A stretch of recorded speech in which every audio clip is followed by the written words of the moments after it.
नमस्कार, रीवा 24 के आज के अंक में आपका स्वागत है। पहले डालते हैं एक नजर आज की प्रमुख खबरों पर। मां को पीटते बेटे का वीडियो हुआ वायरल। जिला पंचायत सदस्य के वाहन ने ऑटो को मारी टक्कर। अपनी 22 सूत्रीय मांगों को लेकर मध्य प्रदेश लघु वेतन कर्मचारी संघ ने आज मुख्यमंत्री के नाम रीवा विधायक राजेंद्र शुक्ल को ज्ञापन सौंपा और IAS संस्कृति जैन ने संभाला पदभार। कहा, सबके सहयोग से होगा नगर का विकास। इन खबरों को आगे हम विस्तार से देखेंगे। मां को पीटते हुए बेटे का वीडियो वायरल हुआ है। हिंदुस्तान में जितने भी धर्म और संप्रदाय हैं, उन सब में मां का महत्व सबसे बड़ा है। आज तक आपने किसी भी ग्रंथ में मां को पीटते किसी बेटे को न तो पढ़ा होगा और न ही सुना होगा। लेकिन ये कलयुग है, अब मां की इज्जत करने वाले नहीं है। आप कोई भी ग्रंथ उठाकर देख लीजिए, जिन्हें हम राक्षस कहते हैं, उन्होंने भी अपनी मां को कभी नहीं पीटा होगा। अब क्योंकि कलयुग है, ऐसे में आज ऐसे में ये सब संभव है। रीवा जिले के लौर थाना अंतर्गत शिवपुरवा गांव से एक वीडियो वायरल हुआ है। बताया जा रहा है कि पीटने वाला अपनी मां को ही पीट रहा है। साथ ही उसे बचाने के लिए जब उसकी पत्नी सामने आई तो उसने उसे भी पीट दिया। संभवतः कोई पारिवारिक विवाद हुआ था, जिसके चलते इतनी बुरी तरह से मारपीट की गई है। मामले को पुलिस ने संज्ञान में लेकर जांच शुरू कर दी है। वहीं घायल मां का इलाज संजय गांधी अस्पताल में चल रहा है। इस संबंध में थाना प्रभारी लौर से चर्चा की गई है। अभी तक किसी भी पक्ष की तरफ से कोई रिपोर्ट नहीं हुई है। जो सोशल मीडिया पे वायरल हुआ है वो फुटेज जो है थाना प्रभारी को भेजा गया है। इसमें तस्दीक करके आवश्यक वैधानिक कार्रवाई की जाए। निश्चित रूप से उस वीडियो में जो भी है उसका पता लगाया जा करके जो उचित कार्रवाई होगी वो की जाएगी।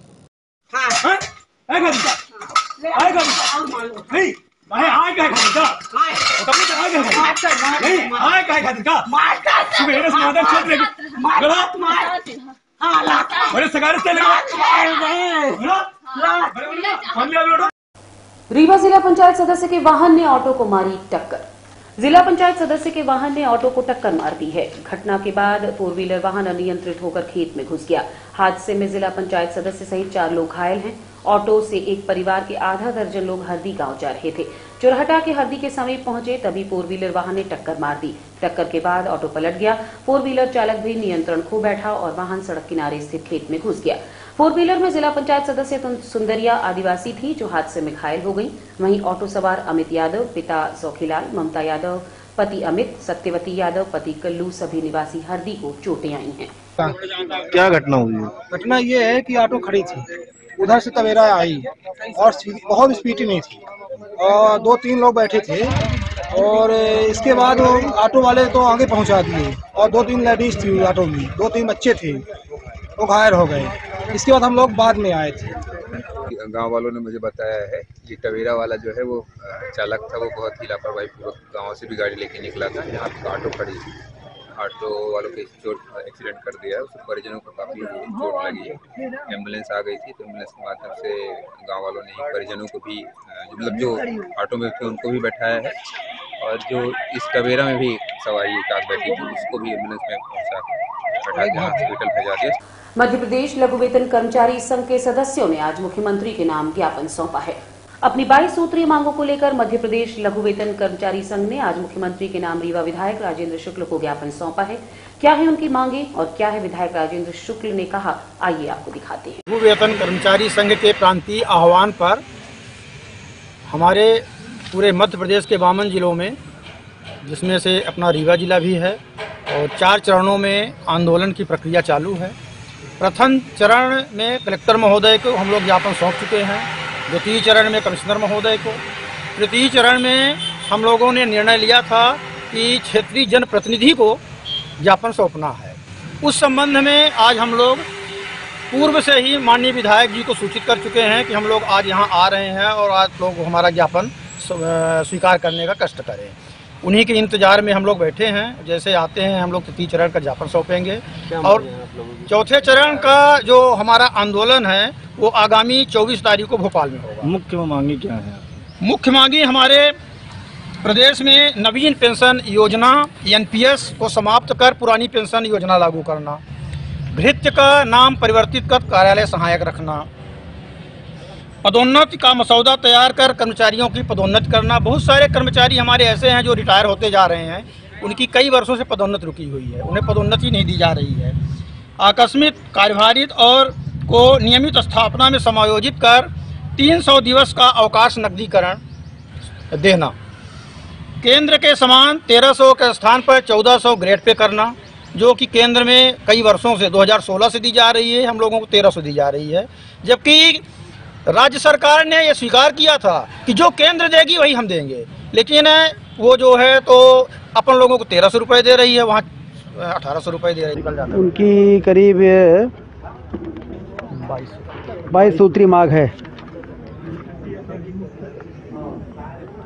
जिसमें कई विषय हैं, हमने चर्चा कर ली है और ये सब शासन स्तर से निराकरण होना है, तो मैं इसको शासन स्तर पर प्रेषित करूंगा और सरकार संवेदनशील है, जो बेहतर इनके हित में निर्णय हो सकेगा जरूर उसमें शासन ध्यान देगी।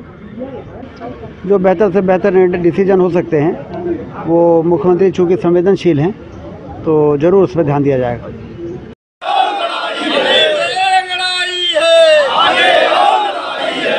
आईएएस संस्कृति जैन ने संभाला पदभार, कहा सबके सहयोग से होगा नगर का विकास। रीवा नगर निगम आयुक्त का प्रभार सतना से ट्रांसफर होकर आई आईएएस संस्कृति जैन ने संभाल लिया है। पदभार ग्रहण करने के बाद मीडिया से चर्चा करते हुए आयुक्त ने कहा कि पदभार ग्रहण करने के बाद नगर निगम की भौगोलिक स्थितियों के साथ कामकाज को समझ रही हैं। वो पहले भी मऊगंज एसडीएम के रूप में अपनी सेवाएं दे चुकी हैं। आपको बता दें कि संस्कृति जैन तत्कालीन रीवा एडिशनल एसपी आशुतोष गुप्ता की पत्नी हैं, जो वर्तमान में सतना पुलिस अधीक्षक हैं। आइए आपको सुनवाते हैं नगर निगम आयुक्त ने पदभार ग्रहण करने के बाद अपनी प्राथमिकताओं में क्या कहा। मैं अभी मैंने सोमवार को रीवा नगर निगम कमिश्नर का प्रभार लिया है। अभी शहर को समझने के लिए मैं पूरे प्रयासों में हूँ। जल्द ही मैं अपनी प्राथमिकताओं का निर्धारण भी कर लूंगी। मैं चाहूंगी कि रीवा शहर में जितना हो कर सके विकास, हम उसमें वो मेरा टारगेट रहेगा। मैं रीवा में पहले भी रह चुकी हूँ और मुझे लगता है रीवा में डेवलपमेंट चल रहा है। हमारे सभी लोग, जो सभी नागरिक हैं रीवा के, चाहे वो गरीब हो या अमीर हो, सभी को सुविधाएं नगर निगम दे सके, यही मेरी प्राथमिकता रहेगी। जैसे कि मैंने आपको बताया, मैं मऊगंज में एसडीएम रह चुकी हूँ, मैं सीओ जिला पंचायत अलीराजपुर में रह चुकी हूँ और अंत में मैं अभी एडीएम सतना के पद से यहाँ। पॉलिटेक्निक कॉलेज में स्थापित होने वाली डॉक्टर कल्पना चावला की कांस्य प्रतिमा को लेकर आज आदर्श विज्ञान महाविद्यालय में एक प्रतियोगिता का आयोजन किया गया। 12 फरवरी को शहर के पॉलिटेक्निक कॉलेज में डॉक्टर कल्पना चावला की विशाल कांस्य प्रतिमा के अनावरण के पहले युवाओं को उनके जीवन के उद्देश्य एवं उनकी संघर्ष की कहानी को प्रेरणा के स्वरूप में लेने के लिए आज शासकीय आदर्श विज्ञान महाविद्यालय में शहर के विभिन्न महाविद्यालयों के छात्र छात्राओं के बीच कल्पना चावला युवाओं की प्रेरणा स्रोत विषय पर भाषण प्रतियोगिता का आयोजन किया गया, जिसमें मुख्य अतिथि के रूप में महाविद्यालय की प्रभारी प्राचार्य डॉक्टर आशा प्रधान रही। उक्त कार्यक्रम में निर्णायक की भूमिका में डॉक्टर लता द्विवेदी, डॉक्टर अभिलाषा श्रीवास्तव, डॉक्टर अनीता तिवारी व डॉक्टर पूजा श्रीवास्तव रहीं। इस भाषण प्रतियोगिता में शासकीय आदर्श विज्ञान महाविद्यालय की छात्रा नेहा मिश्रा ने प्रथम, पेंटियम पॉइंट कॉलेज के छात्र अमन बघेल ने द्वितीय व तृतीय स्थान आदर्श विज्ञान महाविद्यालय की छात्रा शताक्षी मिश्र ने प्राप्त किया। कार्यक्रम का संचालन डॉक्टर आरती तिवारी द्वारा किया गया। कार्यक्रम में छात्र छात्राओं को वनस्पति विज्ञान विभाग के वरिष्ठ प्राध्यापक डॉक्टर एपी सिंह ने टारगेटेड स्टडीज को तथा स्टार्टअप्स के संबंध में महत्वपूर्ण जानकारी दी। उन्होंने कल्पना चावला को मिसाल के रूप में बताते हुए कहा कि ऐसे लोग बिरले ही होते हैं जो भौतिक रूप से अपने बीच उपस्थित न होते हुए भी हम सबकी प्रेरणा स्रोत होते हैं। कल्पना चावला समिति के अध्यक्ष बीपी सिंह ने महिलाओं की भूमिका व हर क्षेत्र में महिलाओं के कद को उदाहरण देते हुए बताया। कार्यक्रम में महाविद्यालय के प्राध्यापकगण सहित कई महाविद्यालयों के छात्र छात्राएं उपस्थित रहीं। अंत में कार्यक्रम का आभार वनस्पति शास्त्र विज्ञान विभाग के सहायक प्राध्यापक डॉक्टर आशीष दुबे द्वारा किया गया। जिनको केवल इनोवेशन दिखाई दे, अपना केवल काम दिखाई दे, अपना वर्क दिखाई दे, कुछ करने की लालसा मन में हो, ऐसे व्यक्तियों को हम तहे दिल से नमन करते हैं। चाहे वो किसी भी क्षेत्र में काम कर रहे हैं, ऐसे सभी लोग को हम नमन करते हैं। हम विज्ञान महाविद्यालय की तरफ से और अपेक्षा करते हैं कि सारे बच्चे जो कहीं के भी हों, वो हमारे इंस्टीट्यूशन के बच्चे हैं, हमारे इंस्टीट्यूशन के स्टाफ, हमें इनोवेशन को दिमाग में रखकर ही आगे काम करना चाहिए, क्योंकि इस कार्य का अब कोई मतलब नहीं रह गया है अगर आप इस तरह से काम नहीं करते। काम करिए, अच्छी लगन से करिए, बच्चों को भी। जैसा कि हमारा विषय ही है कि हमारी प्रेरणा स्रोत डॉक्टर कल्पना चावला, तो जब हम कल्पना चावला जी को अपना प्रेरणा स्रोत बता रहे हैं तो मैं चाह रही हूँ कि उनकी थोड़ी सी हम जानकारी दे दें। जैसा कि हम सभी को हालांकि पता है कि इनका जन्म सन 1962 में हरियाणा के करनाल में हुआ था और इनकी बचपन से ही इच्छा थी कि ये एक एस्ट्रोनॉट बने। इनका सपना था कि ये अंतरिक्ष में घूमे और अंतरिक्ष में क्या होता है इनको सबको समझे। हालांकि इनके पिताजी का मानना था कि हमारी बेटी टीचर बने, पर उन्होंने बोला ठीक है, जो आपको करना है वो करो। और जैसा कि मैंने बताया कि 1962 में इनका जन्म हुआ था और हमारे देश में कल्पना चावला बचपन से ही विज्ञान को लेके बहुत ही दिलचस्पी दिखाई उन्होंने। उन्हें अंतरिक्ष में जाना मतलब उनका मन में घर कर गया था। जब भी वो विमानों को देखती थी अपने घर के ऊपर से उड़ते हुए, तो उन्हें लगता था कि इसमें मैं क्यों नहीं, मैं भी इसमें बैठ के जा सकती हूँ, मैं भी अंतरिक्ष को देखना चाहती हूँ, चांद सितारों के बीच रहना चाहती हूँ। मध्य प्रदेश शासन उच्च शिक्षा विभाग की मंशानुसार छात्र छात्राओं के सर्वांगीण विकास हेतु हर वर्ष शैक्षणिक भ्रमण का प्रावधान है, जिसको फलीभूत करते हुए शासकीय आदर्श विज्ञान महाविद्यालय के वनस्पति विज्ञान विभाग ने शैक्षणिक भ्रमण आहूत किया। ये भ्रमण चित्रकूट के लिए चुना गया, जो प्रकृति की जैव विविधता के अनुपम उदाहरण को मद्देनजर रखते हुए वहीं की सुरम्य वादियों और प्राकृतिक छटा को समझाने तथा अपनी संस्कृति और परंपरा को छात्र छात्राओं से जोड़ने के उद्देश्य से था। चित्रकूट की यात्रा का आरंभ गुप्त गोदावरी से होते हुए सती अनसुईया, मंदाकिनी उद्गम स्थल एवं कामदगिरी पर्वत तथा रामघाट का भ्रमण करते हुए आरोग्य धाम तक पहुंचकर वहां के विभिन्न औषधीय पौधों का निरीक्षण व अवलोकन छात्र छात्राओं द्वारा किया गया। साथ ही चित्रकूट के मिश्रित वनों में पाई जाने वाले पौधों के स्तरीकरण एवं जैव विविधता का अध्ययन किया गया, जिसमें कई ऐसे दुर्लभ औषधीय पौधे देखने को भी मिले, जैसे गरुण, अनंतमूल, चित्रक, दहीमन, वन प्याज, कुल्लू इत्यादि। इसके अलावा सती अनसुईया में विशुद्ध प्राकृतिक जैव विविधता का बेहतरीन उदाहरण देखने को मिला, जो ईश्वर ने स्वयं संचालित कर रखा है। इस शैक्षणिक भ्रमण में छात्र छात्राओं ने रामलला के दर्शन कर ईश्वर के चरणों में अरदास भी लगाई, साथ ही मेले का भी लुत्फ उठाया। इस भ्रमण में विभागाध्यक्ष डॉक्टर संजीव दुबे, वरिष्ठ प्राध्यापक डॉक्टर ईपी सिंह, डॉक्टर संतोष अग्निहोत्री, डॉक्टर अभिलाषा श्रीवास्तव, डॉक्टर आरती तिवारी, डॉक्टर हिदायत खान, डॉक्टर आशीष दुबे, डॉक्टर प्रवीण द्विवेदी, फूलचंद चौधरी, विजय चौधरी, अशोक कुशवाहा के अलावा स्नातकोत्तर के समस्त छात्र छात्राएं उपस्थित रही।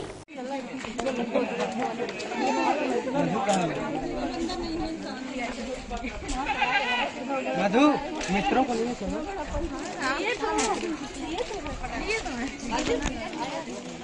हम लोग कैसे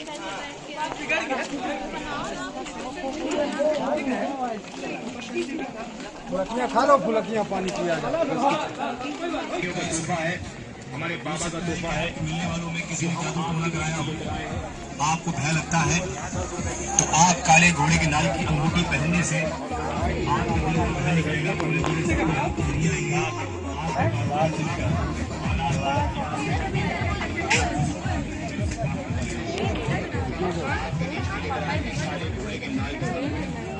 देखिए चमकदार तो नहीं दिख रहा, सफेद और चमकदार अगर है कुल्लू का है, कुलिया यूरेन। और रुकेंगे एक छोटे से विराम के लिए। आप बने रहिए रीवा 24 न्यूज के साथ।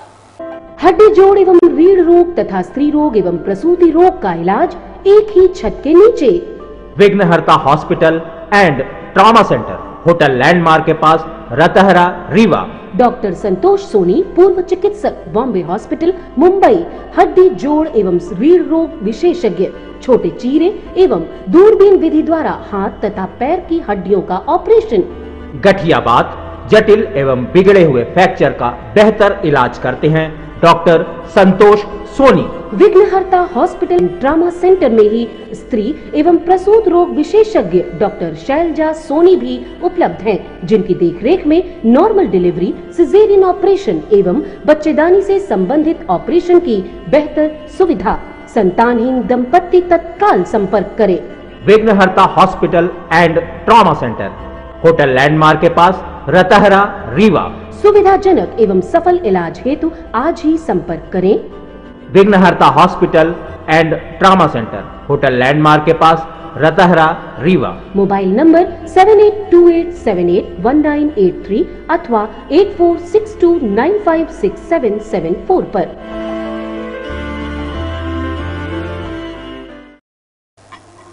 सम्यक अभियान कॉन्फ्रेंस रीवा द्वारा शिक्षित युवा बेरोजगारी समस्या एवं समाधान पर एक संवाद का आयोजन स्थानीय पद्मधर पार्क में किया गया।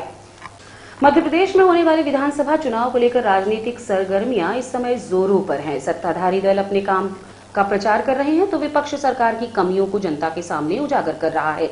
हालांकि देखा जाए तो पिछले 8 सालों में बेरोजगारी की दर बेतहाशा रूप से बढ़ी है। शिक्षित युवा बेरोजगारी समस्या एवं समाधान पर आज एक संवाद कार्यक्रम का आयोजन सम्यक अभियान कॉन्फ्रेंस रीवा मध्य प्रदेश द्वारा किया गया, जिसमें कहा गया कि पढ़ लिखकर युवा बेरोजगार बैठे हैं, डिग्री वाले लाचार बैठे हैं, जिन्होंने रोजगार देने का वादा किया वो कुर्सियों पर मुस्कुराते हुए बैठे हैं। और क्या कहना है सम्यक अभियान कॉन्फ्रेंस के कार्यकर्ताओं का, आप खुद सुनिए। कि तपती धूप में जब आपने शुरुआत किया था, उसके दूसरे अभियान की भी शुरुआत उनकी कृपा है कि उन्होंने पदों पार क्यों हुई चुना है, इसलिए उनका हम स्वागत करना चाहते हैं। मैं कहना चाहता हूं, जिन बातों को आपने कहा मैं बैठ करके सुन रहा था, पहले मेरे मन में लगा कि अगर ये कर्मचारियों की सभा होती तो मुझे लगता है कि वो इसको और अधिक अच्छे तरीके से समझते। मध्य प्रदेश में तत्काल प्रभाव से न्यूनतम वेतन अधिनियम लागू करने संबंधी संकल्प जारी किया जाता है। इस संकल्प के तहत विधेयक विधानसभा में पेश किया जाएगा।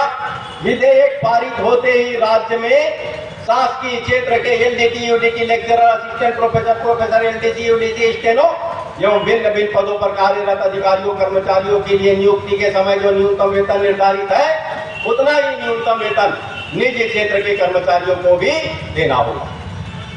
लेकिन यह अधिनियम पदोन्नति एवं वेतन वृद्धि पर लागू नहीं होगा, क्योंकि शासकीय क्षेत्र में पदोन्नति एवं वेतन वृद्धि के लिए जहां निर्धारित कालावधि का प्रावधान है, वही निजी क्षेत्र में कर्मचारी बीपीओ के तहत रजिस्टर्ड कंपनी आउटसोर्सिंग को देने लगी और मेन पावर की सप्लाई का क्रम शुरू हो गया। युवाओं की दलाली शुरू हो गई, यह दलाली शुरू हो गई। इतना दुर्भाग्यपूर्ण स्थिति। मध्य प्रदेश में 70% पदों पर आउटसोर्सिंग से नियुक्तियां की जा चुकी है और प्राइवेट कंपनियों में तो 90% तक नियुक्तियां की जा चुकी है। हमने आंकड़े निकाले हैं तो मध्य प्रदेश में 9,80,000 पदों पर शासकीय क्षेत्र में आउटसोर्सिंग कंपनियों के तहत नियुक्तियां की गई है। तो हमने 1 जनवरी 2024 को यह संकल्प लिया है कि हर हालत में मध्य प्रदेश में आउटसोर्सिंग प्रणाली से नियुक्ति प्रक्रिया पर रोक लगाना पड़ेगा।